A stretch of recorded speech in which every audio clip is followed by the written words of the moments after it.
In the pantheon of automotive oddities, few cars occupy a space quite as peculiar as the Volkswagen SP2.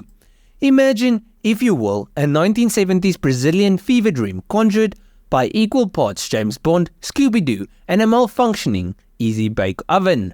That, my friends, is the SP2, a car so bizarre, so beautiful, and so utterly Brazilian that it deserves a place in the automotive history books. So let's rewind a bit. You see, by the 1970s, Volkswagen was a household name, synonymous with the utilitarian Beetle. But in Brazil, things were different.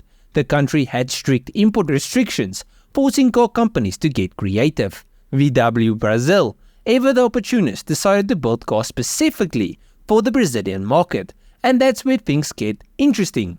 Enter the Project X, a top-secret skunkworks project aimed at developing a sporty coupe to rival the likes of the Puma, a popular Brazilian sports car. The lead designer, a young, enthusiastic fellow named Giugiaro, a name that would later become synonymous with automotive design brilliance. I mean, in his life, he designed cars like the DeLorean DMC-12 and the Ferrari 250 GTO. Giugiaro, fresh off his Alfa Romeo success, penned a design that was both sleek and aggressive, borrowing heavily from the Porsche 914. The problem? The Project X looked nothing like a Volkswagen. It was too curvy, too seductive, too, well, foreign.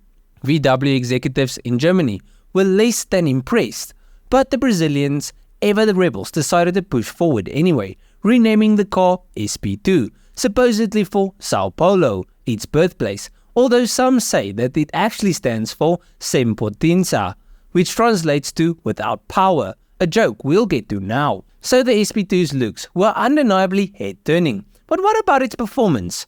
Well, that's where things get a little, well, Brazilian. The car was built on the platform of the VW variant, a stretched-out Beetle, which wasn't exactly a recipe for blistering lap times. Power came from a 1.7-litre air-cooled engine, the same one found in the Beetle. This wasn't a powerhouse by any means, churning out a modest 75 horsepower. To put it into perspective just how slow this thing was, 0 to 60 miles per hour came in a leisurely 17.4 seconds, which really isn't all that exciting. But hey, who needs speed when you have style, right? Anyways, while the SP2 lacked the raw power of a true sports car, it made up for it in driving dynamics. The lightweight chassis and rear-wheel drive layout resulted in a nimble, tossable car that was a blast to fling around corners. However, the SP2's charm came with a caveat: iffy build quality. Remember, this was Brazil in the 70s, and things like consistent panel gaps and weatherproofing weren't exactly high on the priority list. Owning an SP2 was a bit like dating a supermodel, exhilarating, head-turning, but also likely to leave you stranded on the side of the road with a flat tire and a mysterious electrical gremlin. But despite its shortcomings, the SP2 developed a cult following. Maybe it was the head-turning looks, the playful handling, or the sheer audacity of its existence. Whatever the reason, the SP2 became a symbol of Brazilian automotive ingenuity, a testament to the fact that cool cars can come from unexpected places. Now, production only lasted from 1972 to 1976, with a measly 11,000 units ever rolling off the assembly line. That means that today finding a well-preserved SP2 is like stumbling upon a unicorn made of chrome. Prices can range from a cool $15,000 for a project car to upwards of $100,000 for a pristine example. So is it worth the money?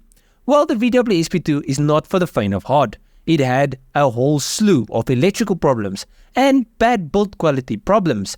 But if you are a tinkerer with a love of the quirky and unusual, owning one is an adventure, a taste of your mechanical metal, and a guaranteed way to turn heads. So if you're looking for a reliable, perfectly built daily driver, look elsewhere. But if you crave a unique car with a fascinating history and a personality all to its own, the SP2 might just be your automotive soulmate. For me personally, I love this car. It's beautiful and special. But let me know what you guys think. And at the end of the video, let me know if you guys enjoyed this video. If you guys did like it, you would most probably like most of my other stuff. So just go through my channel, see if there's something else you like. I'll check you guys in the next one. Cheers, eh?